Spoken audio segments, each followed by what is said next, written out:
सद्भावना अपना कर दिल में सबको सुखी बनाना है, सबको सुखी बनाना है।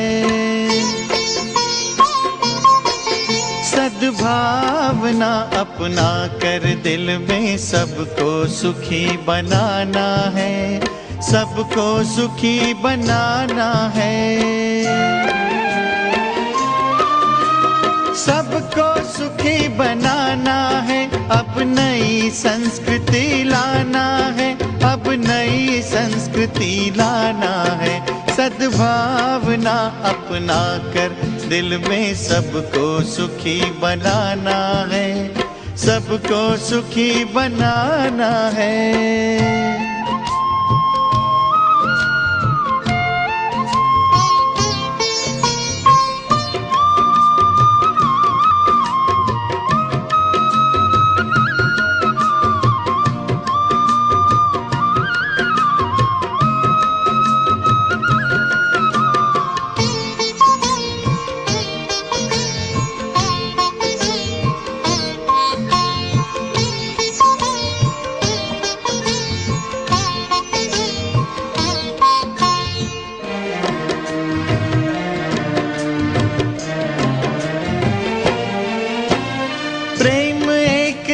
बंधु भाव से होता है सुंदर संसार, होता है सुंदर संसार। करुणा दया उदारता ये परम पिता का है उपहार, परम पिता का है उपहार। सब में परस्पर स्नेह बढ़े, अब ऐसी रीत निभाना है, अब ऐसी रीत निभाना है। सद्भावना अपना कर दिल में सबको सुखी बनाना है, सबको सुखी बनाना है। सद्भावना अपना कर दिल में सबको सुखी बनाना है, सबको सुखी बनाना है।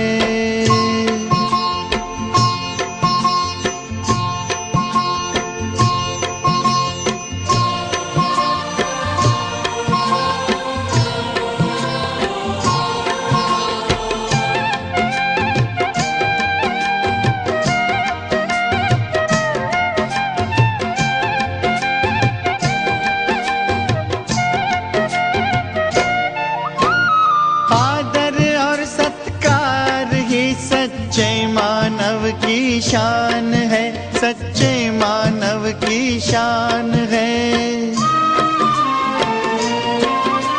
क्षमाशील बन शांति देना जीवन की मुस्कान है, जीवन की मुस्कान है। राग द्वेष से रहित जगत अब हमको यहाँ बनाना है, अब हमको यहाँ बनाना है। सद्भावना अपना कर दिल में सबको सुखी बनाना है, सबको सुखी बनाना है। सद्भावना अपना कर दिल में सबको सुखी बनाना है, सबको सुखी बनाना है।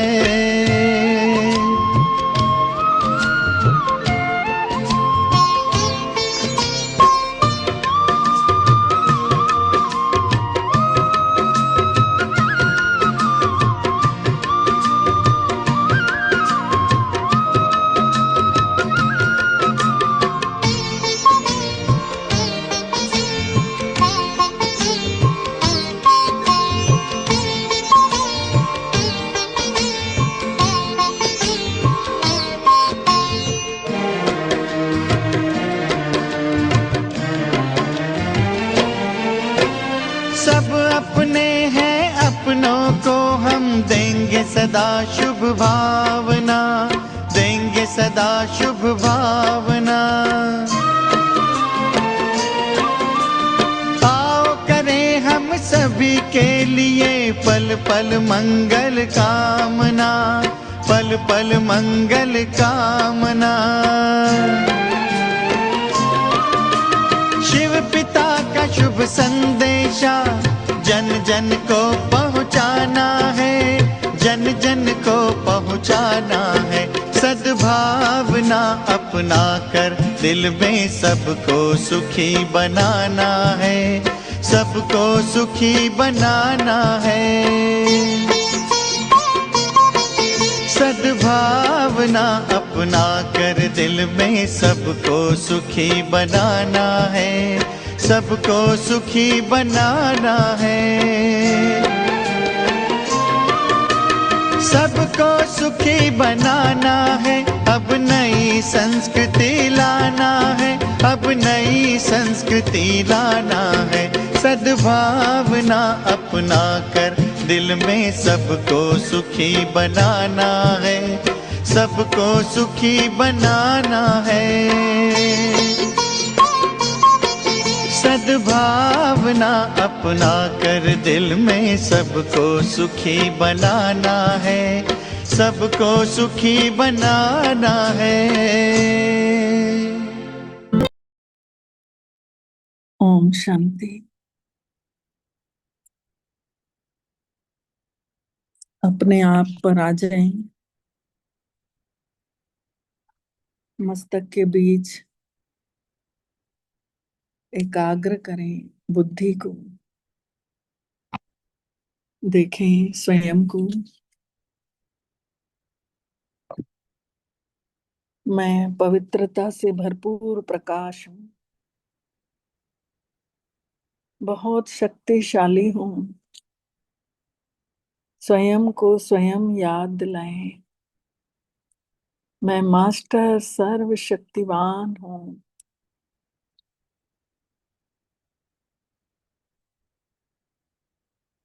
अपने आप को देखें, मुझ प्रकाश से कितनी सुंदर रश्मियां फैल रही हैं।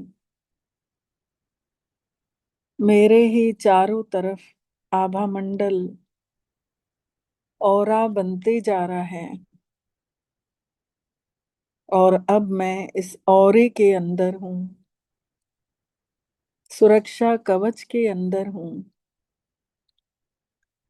सिर के 2 फीट ऊपर में देखें सर्वशक्तिवान शिव बाबा की किरणें, परमात्म प्रकाश की लाल किरणें मेरे ऊपर बरस रही हैं। ये लाल किरणें मेरे अंदर समाते जा रही हैं, मेरे अंग प्रत्यंग को भिगो रही हैं। मुझ आत्मा को भरपूर कर रही हैं ये लाल किरणें। मुझ आत्मा से दूर दूर तक यही किरणें फैल रही हैं। मेरे चारों ओर का वातावरण चार्ज हो रहा है। महसूस करें, मैं मास्टर सर्वशक्तिवान आत्मा हूं। स्वयं को देखें, अपने ही भ्रुकुटी तख्त पर बैठा हुआ कमल आसन पर, और सिर के ऊपर पड़ रही परमात्मा पिता की लाल किरणें घर के कोने कोने में जा रही हैं।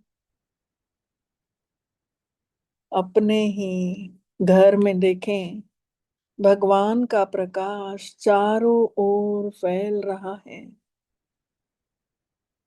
जिस प्रकार एक बल्ब की रोशनी अंधकार को खत्म कर देती है, वैसे ही ये परमात्मा प्रकाश आपके सबके घरों की समस्याएं, दुख, तकलीफें नष्ट कर रहा है। परमात्मा प्रकाश की लाल किरणें सबकी बीमारियों में भी दुख हर रहा है। देखें, पूरे घर को लाल रोशनी से जगमगाता हुआ। ऐसे लग रहा है जैसे घर का शुद्धिकरण हो रहा हो। ये घर तो अब घर नहीं, मंदिर जैसा दिख रहा है। ये घर एक मंदिर बन चुका है। मैं इस मंदिर की इष्ट देवी, इष्ट देवता हूँ। देखें अपने घर में जो भी आत्माएं आ रही हैं, उन्हें सच्चा सुकून मिल रहा है। परमात्म शक्तियों की सुगंध महसूस हो रही है। अब प्यारे पिता का आह्वान करते हैं। हे जगत नियंता, दुख हरता, सुख करता, अपना धाम छोड़कर हमारे पास आ जाइए। हे सर्वशक्तिवान, हम आपके बच्चे हैं बाबा। अपनी पलकें झुकाए, नैन बिछाए आपका इंतजार कर रहे हैं। हमारे पास आइए बाबा, और देखिए बड़े प्रेम से बाबा धीरे धीरे नीचे उतर रहे हैं, बहुत तेजोमय प्रकाश फैलाते हुए आ गए इस घर में। देखें, मंद मंद मुस्कुरा रहे हैं, अपनी बाहें पसारे मुझे पुकार रहे हैं। बच्चे आओ, मेरी गोद में आ जाओ बच्चे, और मैं सर्वशक्तिमान शिव बाबा की गोद में आ जाता हूँ। बाबा मुझे दृष्टि दे रहे हैं। देखें, उनके मस्तक से सर्व शक्तियों की किरणें फाउंटेन के रूप में मेरे ऊपर बरस रही हैं। ऐसा लग रहा है जैसे मैं फाउंटेन के नीचे नहा रहा हूँ। परमात्मा पिता के प्रकाश में मैं तरबतर हो रहा हूँ, सराबोर हो रहा हूँ। बाबा को इस घर में हाथ पकड़कर चक्कर लगवाएं। बाबा घर में चक्कर लगाते हुए देखें, चारों तरफ चक्कर लगाते हुए किचन में आ गए। बाबा का ये भंडारा, ये भंडारी, बाबा मैं आपके लिए भोग यहीं बनाती हूँ। देखें, बाबा मुस्कुरा रहे हैं, पुचकार दे रहे हैं। अपने घर में रहने वाले हर एक आत्मा को दृष्टि दिलवाएं, हर एक सदस्य को दृष्टि दे रहे हैं बाबा। बाबा से तेजोमय प्रकाश निकल निकल कर पूरे घर में फैल रहा है, घर से पूरे शहर में फैल रहा है, शहर से पूरे देश में जा रहा है, देश से पूरे विश्व में जा रहा है। ऐसा लग रहा है ये घर लाइट हाउस, माइट हाउस बन गया है। महसूस करें, बाबा चारों तरफ शक्तियां बिखेर कर स्वयं लोप हो जाते हैं। ये अभ्यास अपने घर में रोज करें, घर को चार्ज करें, फिर देखें परिणाम कितने सुंदर मिलेंगे। ओम शांति, ओम शांति, ओम शांति। अॼु बाबा जी मिठड़ी वाणी आहे 16 अगस्त 2026 जी, ऐं रिवाइज डेट आहे 16 मार्च 2011 जी। अॼु बाबा चवनि था, मनसा सां प्रकृति खे सतोगुणी ठाहिण जी सेवा कयो। मतलब मन जी सेवा सां प्रकृति जे पंजनि तत्वनि खे सकाश ॾियो। परमात्मा जो प्रकाश फैलायो ऐं प्रकृति खे बि सतोगुणी ठाहियो, इहा सेवा कयो। शुभ भावना शुभ कामना रखी करे संस्कारनि खे मिलाइण जी रास कयो। चवंदा आहिनि, एक ने कही दूसरे ने मानी, सबसे बड़ा वही ज्ञानी। हिक ने चयो ॿिए ने चयो मने वरितई त उते त खिटपिट थियणी ई कान्हे। त इंग्लिश में बि चवंदा आहिनि, एक्सेप्ट एंड एडजस्ट। स्वीकार कंदा वञो सभिनी खे, सभिनी सां एडजस्टमेंट कंदा वञो, छोकी हाणे नया कर्म न ठाहिणा आहिनि। जेके आहिनि उन्ही खे ई निभाइणो आहे ऐं पुराणा बि लाहिणो आहे बोझ। त एक्सेप्ट एडजस्ट कंदासीं त संस्कार मिलंदा, पोइ रासलीला थींदी। इहो ई त आहे न, गोप गोपियूं जेके रासलीला ॾेखारिया तंहिं कंदे हुए। त अॼु ऊंचे खां ऊंचो परमात्मा पंहिंजे ॿारनि सां होली मल्हाइण आया आहिनि। तव्हां सभु बि होली मल्हाइण आया आहियो। चौधारी ॿार जेके परे वेठा आहिनि, उहे ॿार बि परियों वेठे वेठे बि होली मल्हाइण वेठा आहिनि। तव्हां सभु कहिड़े रंग जी होली मल्हाइण आया आहियो, ॼाणियो था? सभिनी खां सुठे में सुठो रंग अथव परमात्मा जे संग जो रंग। इहो रंग हमेशह सुठे में सुठो ठाहिण वारो अथव। इहो रंग सुठे में सुठो ठाहे छॾींदो। भॻवान जो रंग चढ़ियो न त सभिनी खां वधीक मौज इन्ही रंग में आहे, इन्ही संग में आहे। जीअं बाबो मिठड़ो ऊंचे खां ऊंचो आहे, ईअं हे परमात्मा जो संग बि त ऊंचे खां ऊंचो ठाहिण वारो अथव। त हर हिकु ॿार जे निरड़ ते, हर हिकु ॿार जे निरड़ ते चमकीलो सितारो, भाॻनि वारो ॿार बाबा ॾिसनि था। बाबा खे उन ॿार जो भाग्य थो नज़र अचे, जेको परमात्मा सां संग में आहे हिन महिल। उन जो भाग्य चमकीलो थो नज़र अचेसि बाबा खे। चवनि था इहो भाॻनि जो सितारो सॼे 5000 सालनि में तव्हां भाॻनि वारे ॿारनि जे सवाइ ॿियो कंहिंखे बि न मिली सघंदो आहे अहिड़ो भाग्य। त केतिरो सुठो भाग्य अथव जो तव्हां ॿार ई डबल पवित्र, मतिलबु होली ठहियो था पिया। हूअं त ॾिसो धर्मात्माऊं बि आहिनि, लेकिन उहे शरीर सां पवित्र नथा ठहनि। धर्मात्माऊं जेके आहिनि उहे शरीर सां पवित्र नथा ठहनि। तव्हां ब्राह्मण आत्माउनि जो भविष्य में अचण वारे समय में आत्मा बि पवित्र थी ठहेव ऐं शरीर बि पवित्र थो थिएव। इन जी निशानी अथव डबल पवित्र। त जेको डबल ताज मिलेव थो न, पूरे 5000 सालनि में तव्हां संगम युग ते तव्हांखे परमात्मा जे संग जे रंग सां डबल पवित्र, डबल ताजधारी ठहो था। त संगम युग जो परमात्मा जो संग डबल पवित्र ठाहे वतो पियो।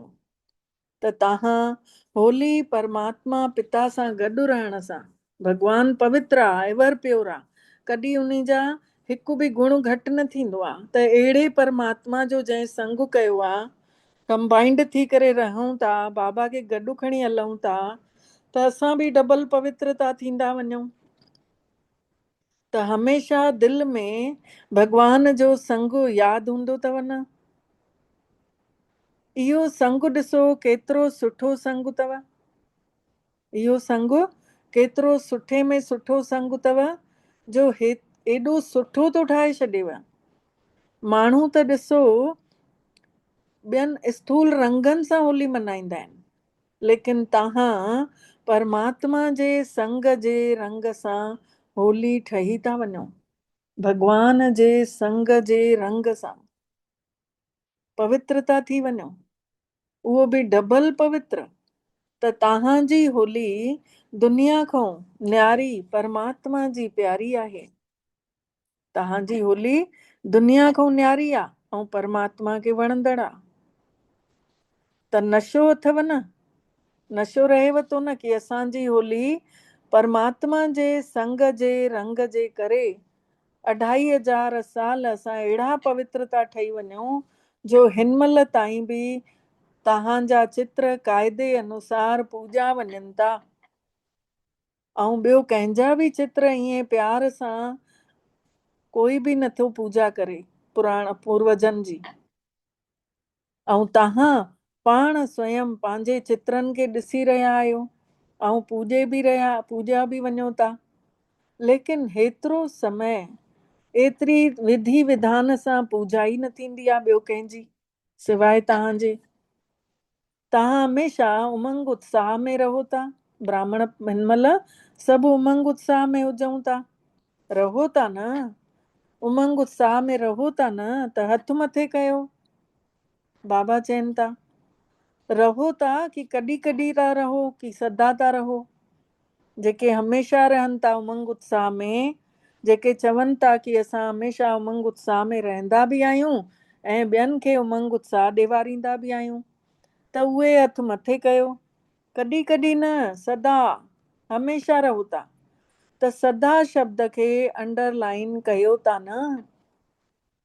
लेकिन तव्हांजो यादगार जेके बि तव्हांजी स्थिति हुजे थी उन्ही जो यादगार ई तव्हांजा भगत अॼु त्योहारनि जे रूप में मल्हाइनि था। तव्हां परमात्मा जे संग जो रंग लॻायो अथव ऐं उहे बि रंग लॻाइनि था। लेकिन उहे जन बि होली मल्हाइनि था दुनिया वारा, लेकिन उहे शरीरधारी खे रंग लॻाइनि था, बॉडी कॉन्शियस स्थूल रंग लॻाइनि था, जंहिं रंग में ख़र्च बि घणो, रिजल्ट बि कुझु न। ईअं होली मल्हाईंदा आहिनि। लेकिन तव्हांजो जेको आहे उमंग उत्साह जो यादगार इहो उत्सव जे रूप में मल्हायो अथऊं। तव्हां परमात्मा जा ठहण जे लाइ पहिरियों पंहिंजे पुराणनि आदतुनि खे साड़ियो था पिया। पोइ वरी भॻवान जे संग जो रंग लॻण सां हमेशह मल्हाईंदे रहो था। परमात्मा जे संग जो रंग लॻे वठो त पोइ त हमेशह बाबे खे गॾु रखो था। उहे बि पहिरियों साड़ींदा आहिनि, तव्हां बि पहिरियों पुराणा संस्कार हटायो था, साड़ियो था, पोइ मल्हाईंदा आहिनि। लेकिन तव्हांजो मल्हाइण ऐं दुनिया वारनि जो होली मल्हाइण में राति ॾींहं जो अंतर आहे। उहे बॉडी कॉन्शियस आहिनि ऐं तव्हां आत्म अभिमानी आहियो। बाबा चवनि था उहे बॉडी कॉन्शियस ऐं तव्हां आत्म स्वरूप में मल्हायो था। उहे देह भान में आहिनि, तव्हां आत्मिक भान में आहियो। तव्हांखे बाबल मिठड़े जो डायरेक्शन अथव। होली मतिलबु गुज़री वई सा गुज़री वई, थी वियो सो थी वियो। इहो बि चओ था न कि थी वियो, लेकिन अर्थ खे प्रैक्टिकल में नथा आणे सघो। बाबा चवनि था चओ था जेको गुज़री वियो सो गुज़री वियो, पर अर्थ खे प्रैक्टिकल में नथा आणे सघो। जेका गुज़री वई उहा ॻाल्हि वरी यादि कयो था। हाणे सभु त गुज़री वियो चओ था, कयो त था, कॾहिं कॾहिं कयो था। छोकी गुज़रियल ॻाल्हि यादि करण सां फालतू जा वीचार घणा हलंदा आहिनि। पोइ जेका कयल जमा कयल शक्ति अथव उहा बि ख़तम थी वेंदी, समय बि बर्बाद थी वेंदो। जेके ॾाढे समय जी आदत पियल आहे न गुज़रियल ॻाल्हि खे यादि करण जी, उहा न चाहींदे बि जॾहिं हलूं था त पोइ वरी इन करे संगम युग में उहा ॻाल्हि अची थी वञे त संगम युग जो हिकु हिकु मिंट जेको हिकु जन्म में 21 जन्मनि जी प्रालब्ध थो ठाहे। संगम युग जो हिकु हिकु मिंट हिकु जन्म में 21 जन्मनि जी प्रालब्ध ठाहे थो। केतिरो हिकु मिंट जी वैल्यू आहे। उहो हिकु हिकु सोच जेका अथव, संकल्प अथव, हिकु हिकु मिंट केतिरो वैल्यूबल अथव। इन करे व्यर्थ न विञायूं समय खे, फालतू जा वीचार न सोचण में लॻी वञूं।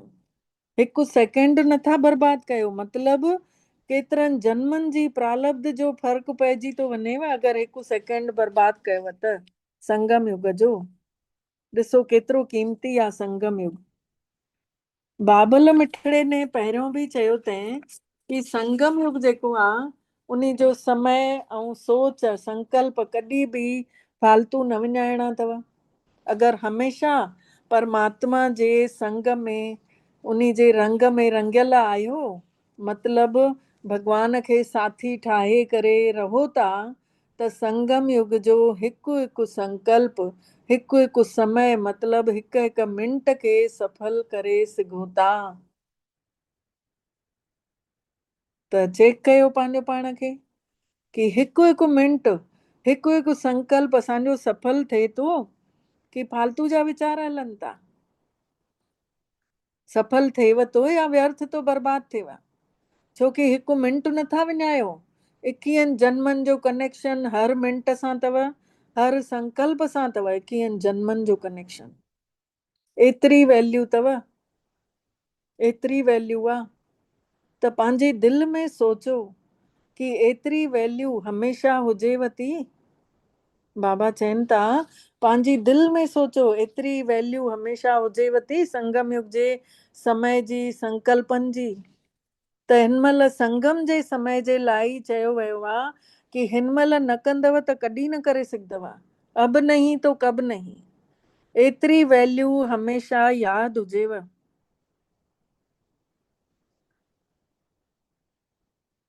त तव्हां सभिनी ने अॼु होली मनायव, मतिलबु परमात्मा जे संग जो रंग लॻायव।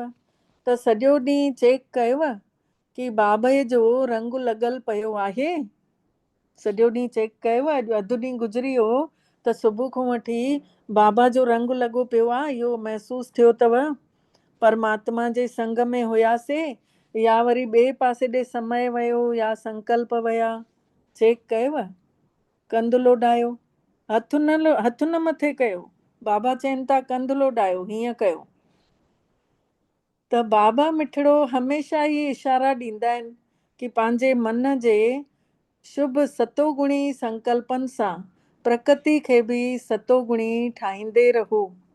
अंदरि शुभ वीचार हलंदा रहनव प्रकृति जे 5 तत्वनि जे लाइ, त तव्हांजो शरीर बि स्वस्थ रहंदव।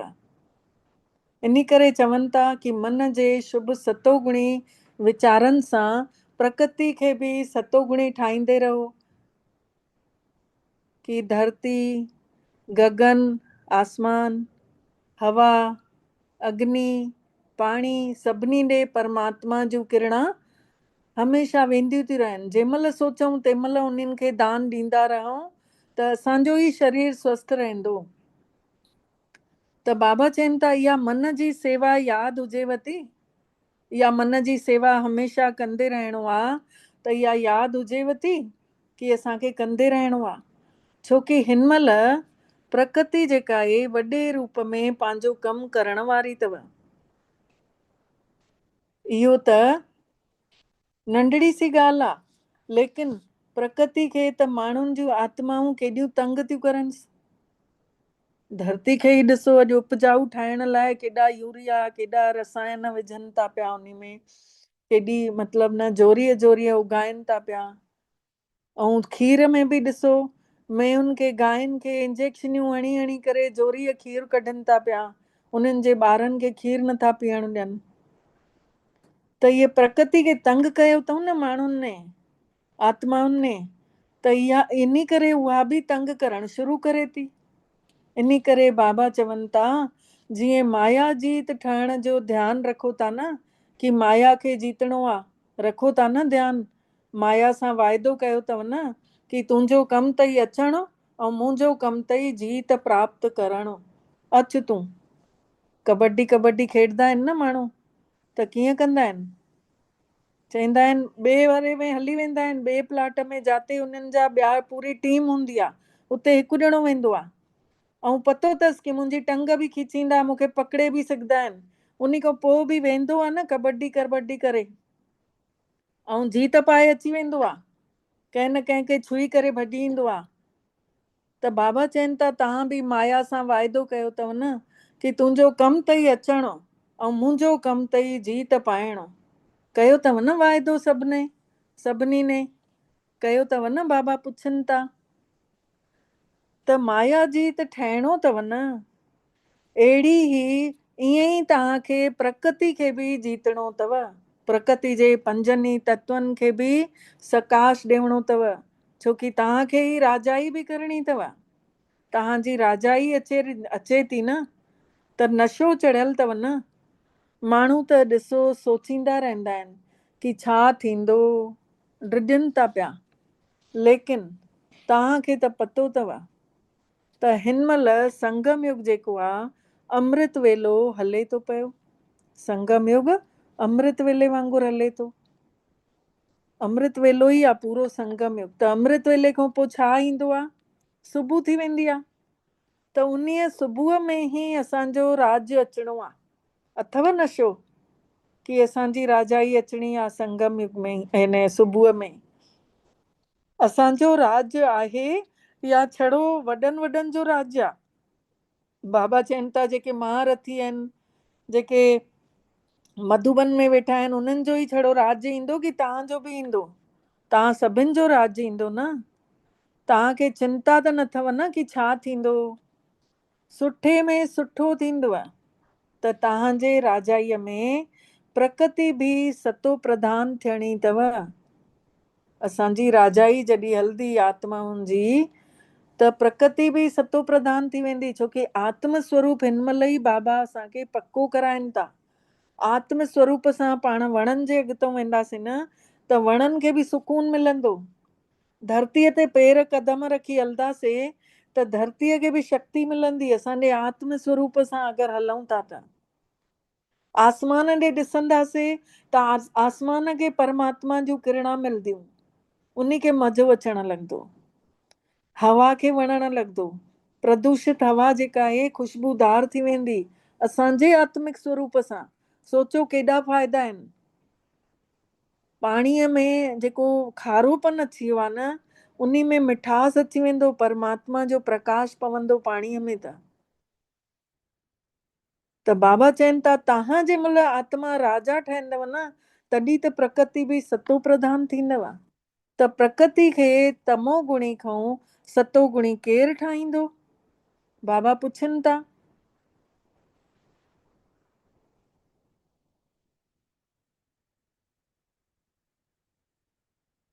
बाबा चवनि था ईअं थोड़ी कि प्रकृति जीअं आहे तीअं हले।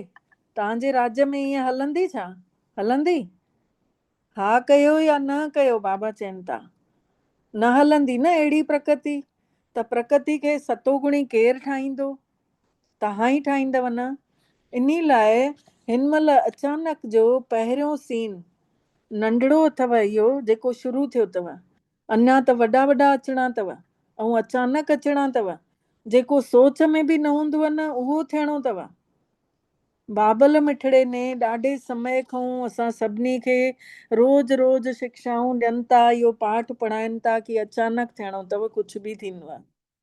लेकिन हिन महिल प्रत्यक्ष रूप में ॾिसी करे पंहिंजो पंहिंजो कमु शुरू कयो। घबरायो न। कहानी ॿुधाईंदा आहिनि न कि चौधारी बाहि लॻी वई हुई, परमात्मा जा ॿार सेफ हुया। ॾिठो हूंदव न, जाते जाते मंदिर भॻवान जा स्थान ठहियल हूंदा आहिनि, चाहे केतिरियूं बि प्राकृतिक आपदाऊं ईंदियूं आहिनि, पर उहे स्थान सेफ हूंदा आहिनि। जाते हेॾे उत्तराखंड में बि बादल फाटो हुयो, त ओॾे बि जाते शिव जो मंदिर हुयो उहो सेफ हुयो। हाणे बि जाते इहे विश्व युद्ध शुरू थियो हुयो, ओॾे बि जेको सेंटर हुयो उहो सेफ हुयो। पोखरा नेपाल ॾे बि जंहिं महिल बाहि लॻाई, ऐं उते बि सेंटर बाबा जो सेफ हुयो।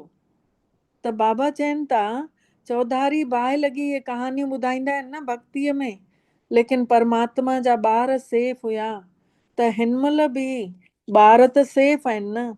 पेपर त अचणा ई अथव बेटा, ॿार पेपर त अचणा ई अथव, लेकिन तव्हांजो डबल कमु अथव। हिकु त निर्भय थी करे सामनो कजो, ड्रिजो न। ॿियो पंहिंजे भक्तनि खे, पंहिंजे दुखी भाइरनि भेनरुनि जी सेवा बि केरु कंदो? तव्हां ई परमात्मा जे संग में रंगियल पिया आहियो। त जेके परमात्मा जे संग जे रंग में जेको मिलियो अथव, उहो सभु पंहिंजे पंहिंजे भाइरनि भेनरुनि खे, भॻतनि खे खोड़ प्यार सां, दिलि सां विरायो। दुख जे महिल केरु यादि ईंदो आहे? बाबा पुछनि था, जंहिं महिल दुख ईंदो आहे तंहिं महिल केरु यादि ईंदो आहे? वरी बि परमात्मा चाहे सम्झे चाहे न सम्झे, लेकिन मजबूरी सां बि कोई परमात्मा जो परिचय चाहे सम्झो आहे चाहे न सम्झो आहे, लेकिन मजबूरी सां बि चवंदा आहिनि न, हे भॻवान, हे परमात्मा, त ज़रूरु चवंदा आहिनि। त तव्हां परमात्मा जा ॿारनि खे हिन महिल दुखियुनि जो सहारो ठहिणो अथव। जेके दुखियारा आहिनि उन्हनि जो तव्हांखे सहारो ठहिणो अथव। उन्हनि खे शुभ भावना, शुभ कामना ॾियणी अथव। भॻवान खां मिलियल किरणा इहे सभिनी खे ॾींदा रहो, सहारो ठहो। वरी बि तव्हांजो ई परिवार आहे न, परिवार त तव्हांजो आहे। भले ज्ञान न मिलियो आहे, लेकिन आहिनि त परमात्मा जा ॿार। त परिवार में हिक ॿिए खे सहयोग ॾींदा आहिनि न। त नालो ई आहे न सहयोग। जंहिं शइ जो नालो ई आहे सहयोग, मतिलबु सुठे में सुठो योग।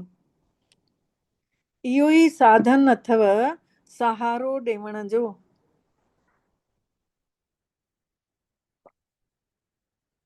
संदेश बि मोकिलियो हुयो कि समय फिक्स कयो, ईअं न कि थी वेंदो। जीअं ट्रैफिक कंट्रोल, अमृत वेलो जीअं निश्चित कयो अथव न, त ईअं ई पंहिंजे कम जे अनुसार मनसा सेवा बि हिन महिल समय अहिड़ो अची वियो आहे त ॾाढो ज़रूरी अथव मनसा सेवा करणु। त इन जे लाइ बि समय कढो, रहमदिल ठहो, कल्याणकारी ठहो। त जेको बि पाण सभु ॼणा जेके हिन महिल आहियूं मीटिंग में, पाण सभु जेॾी महिल बि मनसा सेवा कयूं 5 मिंट, त तव्हां ग्रुप में लिखी सघंदा आहियो मनसा सेवा। त जंहिं महिल ॿिए कंहिंखे उहो मैसेज मिलंदो कि हिन मनसा सेवा कई, त ॿिए खे बि यादि ईंदो कि मां बि कयां। पोइ ईअं पाण हिक ॿिए खे अॻिते वधाए सघंदा आहियूं। ईअं पोइ सभु ॼणा मनसा सेवा करण जो लॻजी वेंदा, हर कोई कंदो वेंदो। त बाबा चवनि था इहा ॾाढी ज़रूरी अथव, इन लाइ समय कढो, रहमदिल ठहो, कल्याणकारी ठहो। तव्हांजो स्वमान छा अथव? संसार जो भलो करण वारा, विश्व कल्याणकारी। त रहम अचेव थो? बाबा पुछनि था, रहम अचेव थो कि थी वेंदो? इन में लापरवाह न ठहिजो। छो कि जंहिंखे बि तव्हां सकाश ॾींदव उहे ई तव्हांजा भॻत ठही वेंदव। इन लाइ छा करिणो आहे? अथव ध्यानु छा करिणो आहे? जेके सम्झनि था कि असांजो ध्यानु आहे ऐं असां वधंदासीं, त उहे हथ मथे कयो। हेठि मथे था करनि ॿार।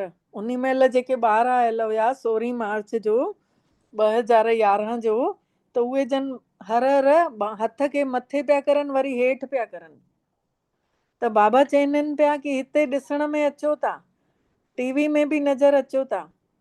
अगरि हेतिरा सभु जंहिं बि हथ मथे कया आहिनि पंहिंजे स्वमान खे प्रैक्टिकल में आंदव, त आत्माऊं हिन महिल जेके संगम ते तव्हांजा दिलि सां गीत ॻाईंदव, वाह परमात्मा जा ॿार, वाह असांखे तव्हां ई सहारो ॾिनो। हिन महिल जो सहारो तव्हांजो ॾिनल 2500 साल तव्हांजा गीत ॻाईंदव सभु ॼणा।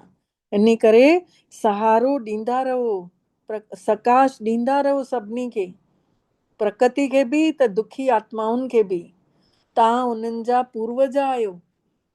ॾिसो कल्प वृक्ष जेको आहे माण्हुनि जी सृष्टिअ जो वण, उन में ॾिसो काथे वेठा आहिनि ब्राह्मण? हेठि वेठा आहिनि न, जड़ में वेठा आहिनि न। त तव्हां पूर्वज थियव न। आवाज़ ॿुधण में अचेव थी भॻतनि जी? थोरो पंहिंजो पाण खे सावधान कयो। दुखियारनि जो सहारो ठहिणो ई अथव, त आवाज़ बि ॿुधण में ईंदव। त सभिनी ने होली मनाई, तव्हांजी त सॼो संगम ई होली अथव। तव्हां त पूरो संगम ई होली मनायो था। छोकी परमात्मा जे संग जे रंग में रंगियल ई पिया आहियो। यादगार मनायो था न।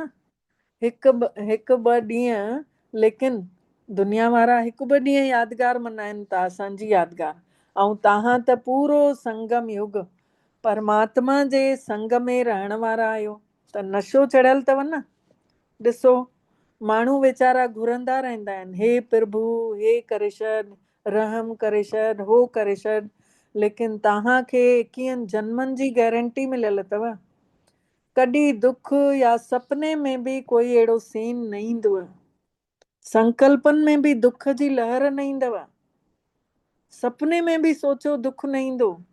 त हमेशह हिक खे अगरि, हर हिक खे अगरि राजाई वठणी आहे त हिन महिल पंहिंजे परिवार, सतयुग जा साथी, ब्राह्मण परिवार, रायल प्रजा, साधारण प्रजा, हिन महिल सभु ठाहे सघंदा आहियो।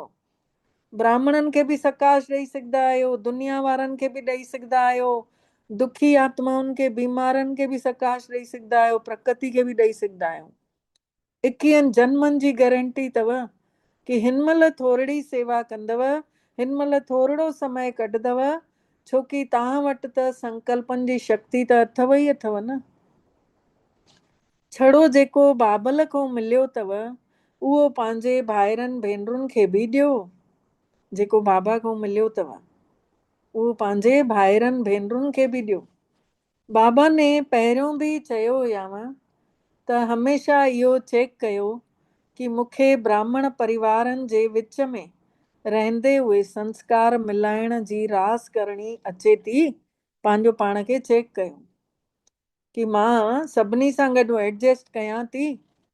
बाबा ने चयो हुए कि उहा रास कॾहिं कंदव, उन जी बि त डेट फिक्स कयो कि असां संस्कार सभिनी सां मिलाए करे हलंदासीं, एडजस्ट करे हलंदासीं, कंहिंसां बि असां रंज न थींदासीं। इहा तारीख़ फिक्स थी सघंदी आहे तव्हांजी? बाबा पुछनि था, थी सघंदी आहे? पहिरीं लाइन वारा ॿुधायो, हथ मथे कयो। बाबा सभिनी खे चवनि था थी सघंदी अथव न इहा रास। वरी बाबा पांडवनि खे बि चवनि था, पांडव बि हथ मथे कयो। पांडवनि जे बिना त गति बि कान्हे, छोकी बिना पांडवनि जे वॾा वॾा कम संभव ई कोन्हनि। अच्छा, त हिन महिल हे आख़िरी टर्न आहे, मार्च जो आख़िरी टर्न हुयो उन साल, हिकु टर्न बाक़ी बचियल आहे। उन में हर हिकु पंहिंजे लाइ छा दृढ़ संकल्प अथव उहो फिक्स करे मूंखे लिखिजो। बाबा चवनि था जेको बि दृढ़ता सां जंहिं शइ खे तव्हां कंदव महिनत, उहो ज़रूरु बाबा खे लिखिणो आहे। केतिरो समय लॻंदव?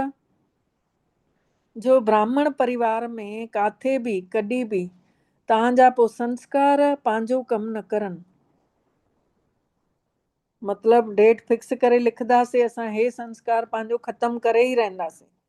किनी आदत काई बि, चाहे मुंहिंजो संस्कार चाहे ॿिए जो संस्कार बि मूंखे प्रभाव न विझे, मुंहिंजी अवस्था हेठि मथे न थिए, त इहा डेट फिक्स थी सघंदी अथव? बाबा पुछनि था। थी सघंदी अथव त हथ मथे खणो। अच्छा, सभिनि जो फोटू कढिजो, छोकी जीअं हे अचानक सीन ॾिठी आहे न, उन महिल जापान में भूकंप आयो, सुनामी बि आई हुई, जंहिंसां ॾाढो नुक़सानु थियो हुयो। ईअं ई सभु अचानक ई थियणो अथव। इन लाइ बाबा तयारी त ॾिसंदा न कि मुंहिंजा ॿार केतिरो तयारु थिया आहिनि। जॾहिं ॿियनि खे शुभ भावना शुभ कामना ॾियो था त बाबा ने ॾिठईं कि इहो ॿियनि जी सेवा जो प्रोग्राम बि ठाहियो अथऊं, त अगरि हर आत्मा जे लाइ हमेशह शुभ भावना शुभ कामना रखंदव, नंबरवार त थियणा ई आहियो। तव्हांजी यादगार माला में सभु हिकु नंबर आहिनि छा? बाबा पुछनि था कि तव्हांजी यादगार जेका माला ठहियल आहे 108 जी माला आहे न, त सभु त पहिरें नंबर में कोन्हनि, कोई त दाणो 108 नंबर बि आहे न, नंबरवार आहिनि न सभु, लेकिन माला में त पिरोयल आहिनि ई न, पोइ नंबर छो मिलिया? छोकी अलॻि अलॻि आदतां अथनि, लेकिन असांजूं आदतां ॾिसण जे बजाए, असां ॿियनि जूं कमियूं ॾिसण जे बजाए उन जे लाइ शुभ भावना शुभ कामना रखणी आहे। आख़िर बि त पंहिंजो परिवार आहे न, ब्राह्मण परिवार आहे न, कोई कहिड़ो बि आहे त बाबा जो ॿार न। परिवार त असांजो थियो न, आत्मा रूप में भाव आहे न। जीअं मुंहिंजा बाबा चओ था न, उअं ई मुंहिंजो परिवार बि त मुंहिंजो ई आहे न। त अच्छा, फिर पोइ वरी घणनि ई ने हथ मथे कयूं त सभिनी जो उमंग उत्साह आहे, तॾहिं त हथ मथे कयो अथव। त हिक ॿिए जा सहयोगी थी करे शुभ भावना शुभ कामना जी दृष्टि विरती ऐं स्मृति रखण सां इहो रास थियणो कोई वॾी ॻाल्हि कोन अथव। सभिनी जे लाइ शुभ भावना शुभ कामना रखंदासीं, दृष्टि में आत्मा ॾिसंदासीं, उन्हनि जूं कमियूं न ॾिसंदासीं, बाबा खे यादि कंदासीं, त उन्हनि सां संस्कार मिलणु काई वॾी ॻाल्हि थोरी आहे। इन्ही जे मथां जेको ॾाढो सुठा नंबर वठंदो, उहो उन तारीख़ ते प्रैक्टिकल करे ॾेखारींदो, उन खे न्यारो ऐं प्यारो इनाम मिलंदो।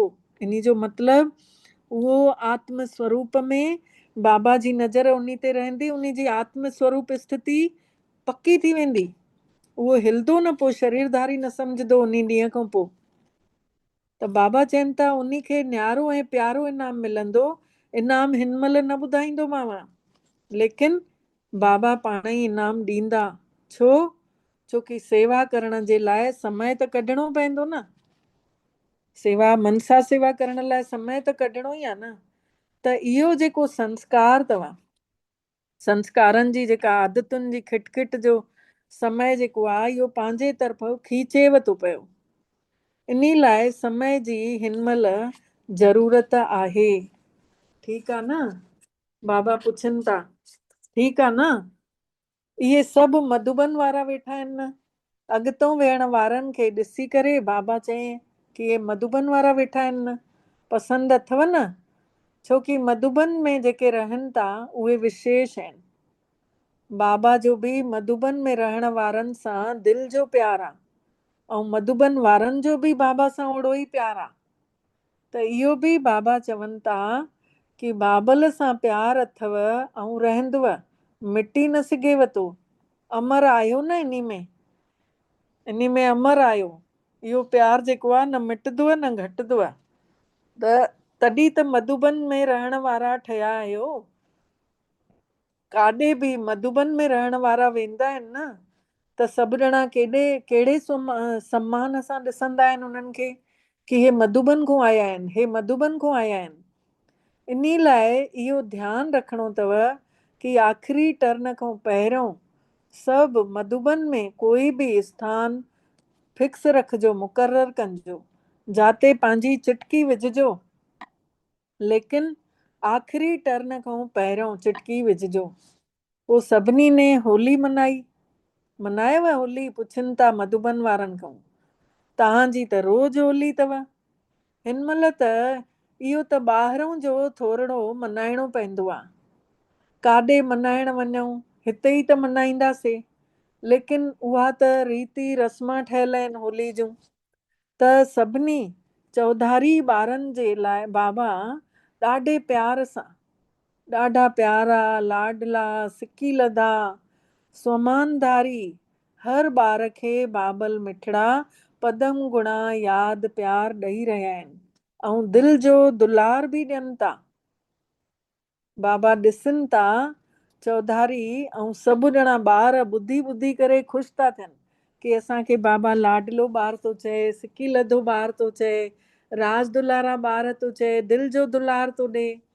पोइ असां बि ॿार ख़ुशि थी करे बाबल मिठड़े खे बाबा बि ॾाढो प्यारो, ॾाढो मिठड़ो, ॾाढो लाडलो सिकी लधो बाबा, असांजो बि बाबल मिठड़े खे पदम पदम गुणा यादि प्यार, गुड मॉर्निंग ऐं नमस्ते मिठड़ा बाबा, नमस्ते। शुक्राना बाबल, तव्हांजा बारंबार शुक्राना जे तव्हां असांखे पंहिंजो कयव ऐं असां सभिनि जो पदमा पदम भाग्य बि जगायो। अच्छा, अॼु पहिरियों भेरो केरु आया आहिनि? बाबा पुछनि था, अॼु पहिरियों भेरो केरु आया आहिनि? उथी बीहो। इहे सभु त पहिरियों भेरो आया आहिनि, जेके उथी बीठा वधीक। अच्छा, पहिरियों भेरो मधुबन में रहण ऐं उते भाग्य ठहण जो भाग्य मिलियो अथव। मधुबन निवासी ठहण जो भाग्य मिलियो अथव। त सभु तव्हांजा भाइर भेनर ऐं बाबा बि तव्हां सभिनी खे पहिरियों अचण जी मुबारकां ॾियनि था। त हिन महिल बाबा ॾिसंदा, छोकी चांस अथव न, भले थोरी देरि सां आया आहियो, लेकिन जेको चाहे उहो हिन महिल बि आख़िरी लास्ट सो फास्ट वञी करे पहिरियों नंबर बि पहिरें डिवीज़न में बि अची सघंदा आहियो। इहो बाबा ने जेके बि अॼु आया आहिनि उन्हनि सभिनी ॿारनि खे वरदान ॾियनि था। जेके लास्ट में आया आहिनि उहे बि फास्ट वञी करे योग करे वधीक अॻिते निकिरी सघंदा आहिनि ऐं फस्ट अची सघंदा आहिनि। छड़ो बाबा जा महावाक्य इहे अथव जेके ॿुधो था, उन आज्ञा ते श्रीमत ते हलंदा रहो त श्रीमत तव्हांखे श्रेष्ठ डिवीज़न में आणे सघंदी अथव। परमात्मा जी आज्ञा मञींदव त पहिरें डिवीज़न में अची सघंदा आहियो। इहा वठी ईंदव, श्रीमत तव्हांखे फस्ट नंबर ते वठी ईंदव। हेतिरो सॼे परिवार खां तव्हां सभिनी खे वरदान त बाबा जो मिलेव थो, लेकिन शुभ भावना शुभ कामना अथव कि तव्हां जेतिरो अॻिते वधणु चाहियो वधी सघंदा आहियो।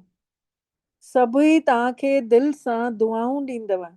जाॾे बि क्लास में अचो था, मधुबन निवासियुनि खे चवनि था कि जाॾे बि क्लास में अचो था उते तव्हांखे दुआऊं ई दुआऊं मिलंदव ऐं उहे दुआऊं तव्हांजो पुरुषार्थ जेको आहे तेज करे अॻिते वधाए छॾींदव।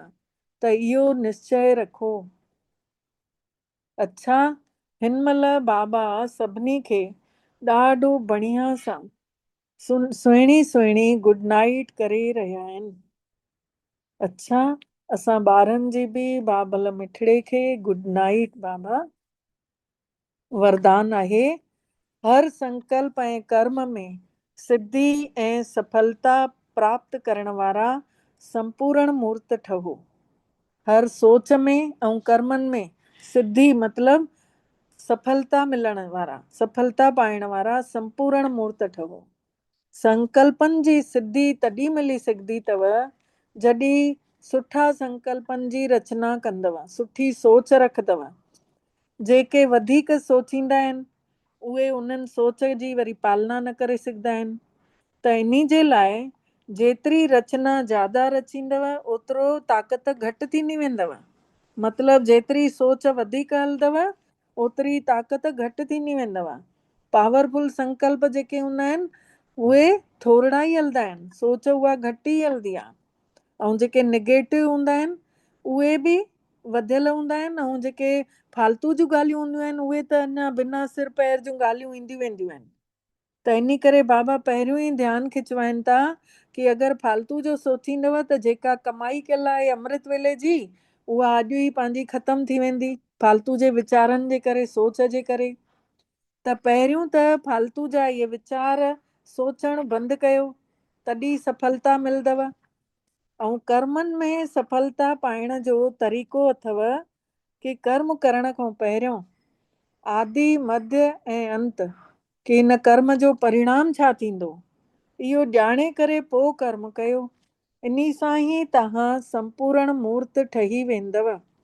अॼु जो स्लोगन आहे, समय ते दुख ऐं धोखे खां बची करे सफल थियण वारो ई ज्ञानी ऐं सम्झ वारो चवराईंदो आहे। समय ते जेको दुख मां बि बची निकिरे ऐं धोखे खां बि बची करे निकिरे, सम्झो उहो समझदार आहे, ज्ञानी आहे।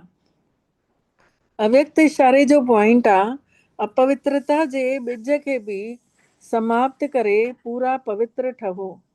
तव्हां होली हंस ॿारनि जो आहार बि शुद्ध अथव, खाधो बि शुद्ध, व्यवहार बि शुद्ध, अशुद्धि जो नालो निशान बि न हुजेव। छोकी तव्हां वञो ई था शुद्ध दुनिया में, जाते अपवित्रता अशुद्धि जो नालो निशान ई कोन्हे। जॾहिं अहिड़ा होली हंस ठही वेंदव तॾहिं अचण वारे भविष्य में हेज होलीनस चवराईंदव। विशेष सूचना आहे अॼु जे लाइ, महीने जो टियों आर्तवार आहे। त अॼु महीने जो टियों आर्तवार आहे। सभु भाइर भेनर संगठित रूप में इकट्ठा थी करे शाम जो 6:30 खां 7:30 ताईं पंहिंजे परम पवित्र स्वरूप में स्थित थी करे पवित्रता जी दिव्य किरणनि खे फैलाए सभिनी आत्माउनि खे पवित्र ठहो योगी ठहो जूं शुभ प्रेरणाऊं साकाश जे रूप में ॾेवण जी सेवा कयो। हर आत्मा खे फ़रिश्ते स्वरूप में ॾिसूं ऐं उन्हनि खे संदेश ॾियूं कि पवित्र थियो योगी ठहो। इहे शुभ प्रेरणाऊं सकाश जे रूप में ॾींदे वञिणो आहे। अॼु शाम जो 6:30 खां 7:30 ताईं इहा सेवा करणी आहे। अच्छा, ओम शांति। ओम शांति।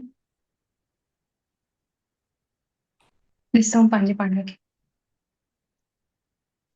मां चैतन्य शक्ति आत्मा आहियां।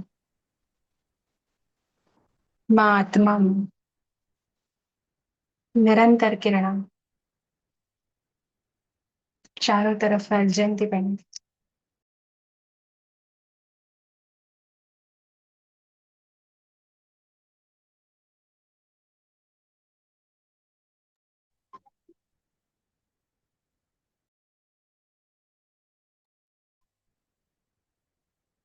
ॾिसूं पंहिंजे स्वरूप खे। निराकार बिंदी स्वरूप मां आत्मा हिन देह में हूंदे हुए भी देहवान खां मुक्त अनुभव कयूं पाण खे। मां ज्योति सितारा आत्मा आहियां। परम पिता परमात्मा शिव भगवान जी अति मिठड़ी लाडली संतान ॿार जंहिंखे स्वयं भगवान ने चुनियो अथई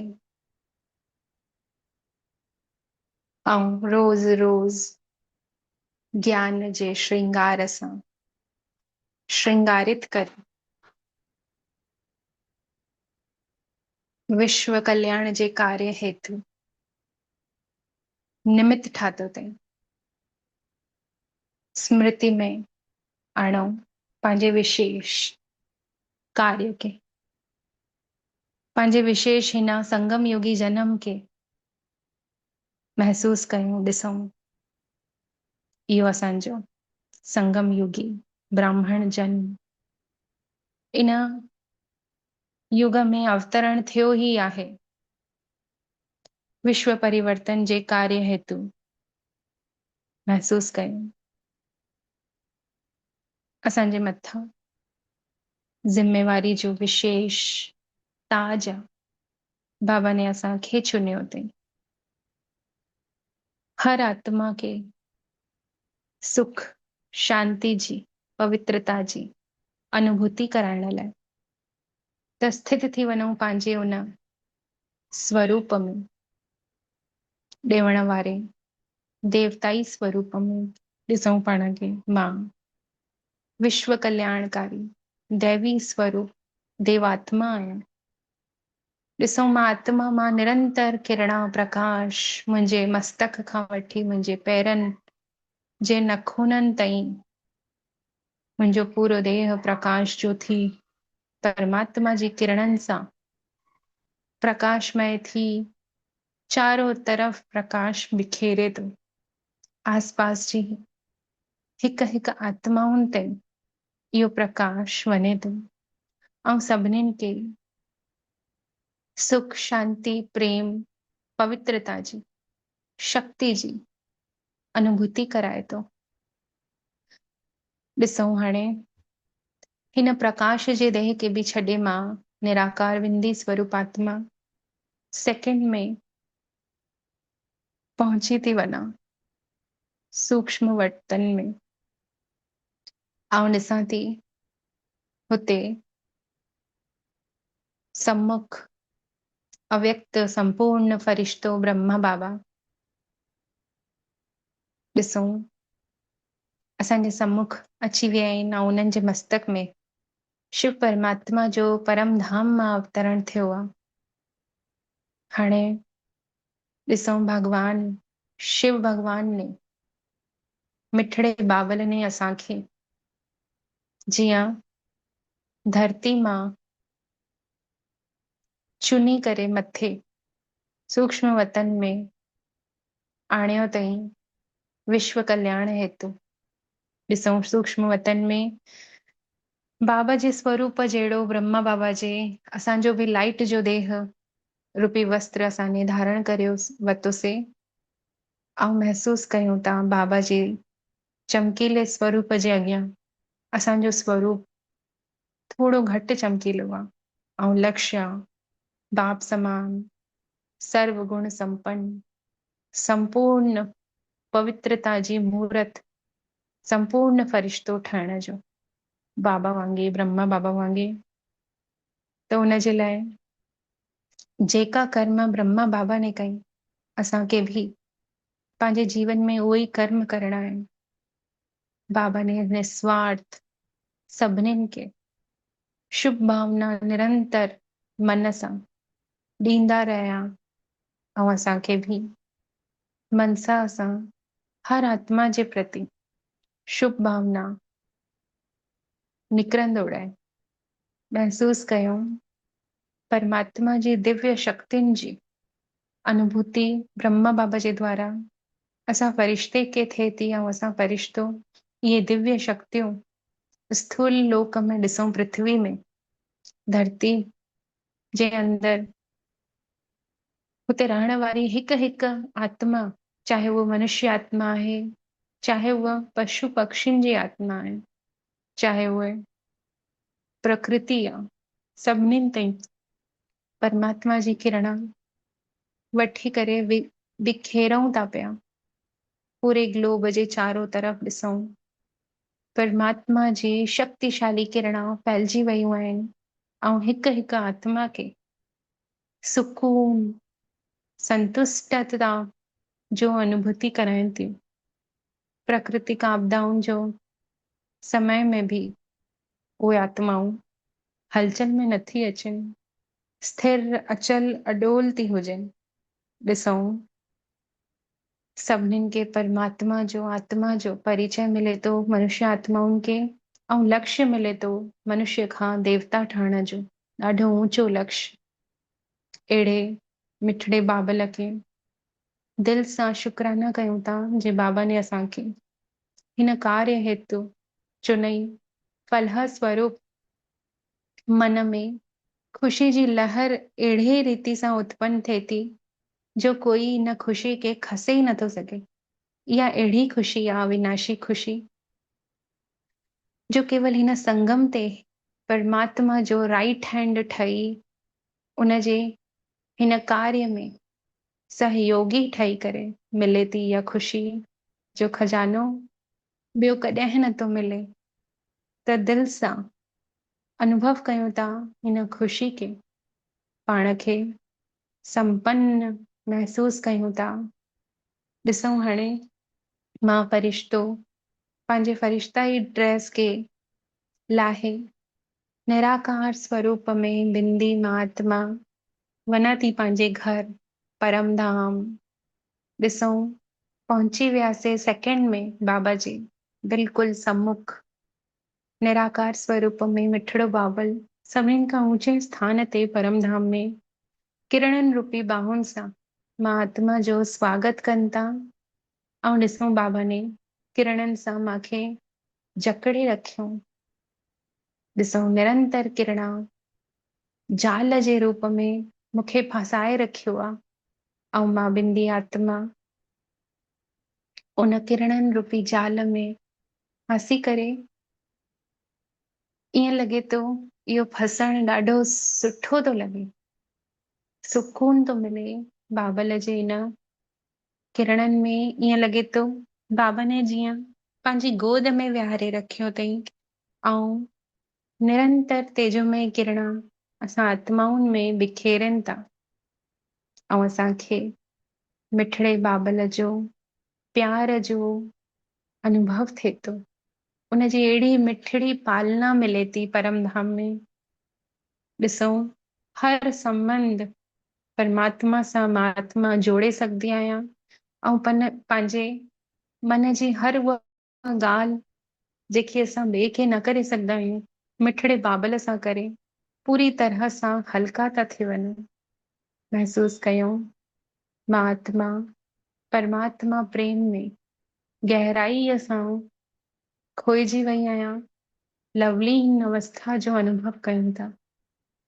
एड़ो मिठड़ो प्रेम गहराईअ जो बाबा इन प्रेम सां, प्रेम जे रंग में पंहिंजे माखे ईअं रंगे रखियो अथई कि इहो रंग फ्री ऑफ कॉस्ट बि आहे ऐं बदिले में पदम गुणा ख़ुशी ॾियण जे निमित्त ठहे थो। अहिड़ो इहो परमात्मा प्रेम जो रंग आहे जंहिंमें मां आत्मा अहिड़े रीति सां रंगजी वई आहियां कि हिन पुरानी दुनिया जा कोई भी खेल पाल आकर्षण प्रभावित नथो करे। हर ॻाल्हि खां बाबा ने मूंखे मुक्त करे रखियो अथई। ॾिसूं पाण खे केतिरी न मां आत्मा भाग्यवान आहियां जो हिन आकर्षण वारी पुरानी दुनिया में रहंदे हुए भी मुंहिंजी बुद्धि केवल परमात्मा जे प्रेम जे रंग में रंगियल आहे। इहा परमात्मा जी मां आत्मा खे ॾाढी सुठी सौगात गिफ्ट मिली आहे जो मुंहिंजो मन उन जे रंग में रंगजी वियो आहे। केवल उन जी ॻाल्हियुनि में मिठास मिले थी, सुकून मिले थो। सेवा अर्थ जहिड़े घर में आया आहियां पाठ वॼाइण ॾिसूं पंहिंजे अंतिम चोले खे, उहो उन चोले खे भी ॾिसूं था बाबा पूरी तरह सां स्वस्थ था करे रखनि ऐं दिलि सां सेवा कराइनि था, जंहिंसां भी कोई भी हिसाब किताब आहे त चुकतू कराइनि था। बाबा ॾिसूं हाणे बाबल जा ॾाढा ॾाढा शुकराना कयूं था। जे तूं न मिले आ बाबा त मुंहिंजो छा थिए। हाणे परमधाम मां बाबा का विदाई वठी ॾिसूं मां आत्मा पंहिंजे मन सां त हेठि लहियां थी, किंतु बुद्धि परमात्मा पिता में फाथल आहे ऐं ॾिसूं कर्म क्षेत्र में अची पंहिंजे देह में प्रवेश कयो। उन मिठड़े प्यारे अनुभूति सां गॾु जेको बाबा ने मां आत्मा खे कराई ऐं महसूस कयूं हिन देह में हूंदे हुए भी ॾिसूं परमात्मा जी किरणा जेके गॾु वठी आया आहियूं उहे निरंतर असां मां निकिरंदी थी वञनि ऐं आस पास जी हर आत्मा खे मिलनि थी पयूं ऐं गहराईअ सां परमात्मा प्रेम जी अनुभूति जेकी असां कई अथसीं इन किरणनि जे माध्यम सां असांजे द्वारा जेके प्रकाश निकिरे थो उन माध्यम सां उहे आत्माऊं भी परमात्मा प्रेम सुख शांति जी अनुभूति गहराई सां थी कनि। अच्छा, ओम शांति, ओम शांति, ओम शांति। शुक्रिया मुंहिंजा मिठड़ा बाबला जे तव्हां अॼु अहिड़ो अनुभव करायो। शुक्रिया तव्हां सभिनीनि आत्माउनि जो भी। ओम शांति।